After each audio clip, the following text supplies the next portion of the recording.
ছাগলে কি সমস্যা বলো? ঠান্ডা, কাশ, কবাট কেছে, জ্বর, কিছু খায় না, এটাই সমস্যা হয়। আচ্ছা, তোর এইখানে নিয়ে আসার বুদ্ধি দেখে এটা দিল চেম্বারে। বুদ্ধিটা দিছে, কালকে একজন আসছিল, তার শাড়ি বর্ষক ছিল, একটা ফ্রিজ দিয়েছেন, হারিয়ে গেছে, তার জন্য সে বলেছে এই ডাক্তারের জন্য দেওয়া, ওরা আমি এসেছি। ও যাই হোক, প্রিয় খামারি ভাইয়েরা, ও এখানে ছাগলটা নিয়ে আসছে আমার চেম্বারে। আনার পর এখন এটা টেম্পারেচার নিব। অবশ্যই জ্বর রয়েছে এবং তার যে শরীরের কন্ডিশন, ঠান্ডা জ্বর যাই হোক না কেন, এটার প্রয়োজন এখন চিকিৎসা দেব। আপনার খামারে যে কোনো সমস্যা অবশ্যই যোগাযোগ করবেন এবং যে কোনো পরামর্শের জন্য অবশ্যই যোগাযোগ করবেন এবং ওর জন্য দোয়া রাখবেন। এটাকে এখন চিকিৎসা দেব, দেখতে থাকেন। ধন্যবাদ।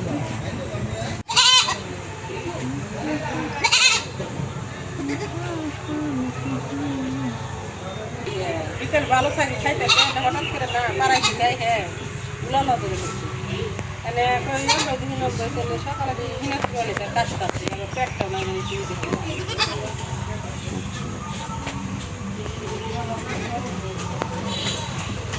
না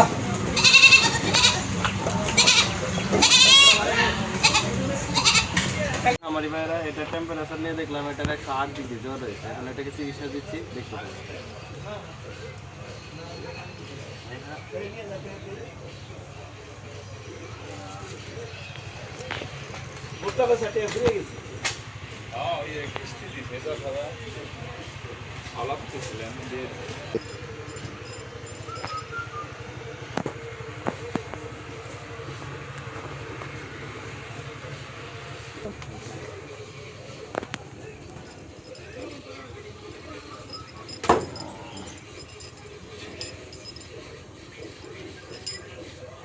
যাই হোক, প্রিয় খামারি ভাইয়ের, এটার চিকিৎসা শেষ করলাম। অবশ্যই এর জন্য দোয়া রাখবেন।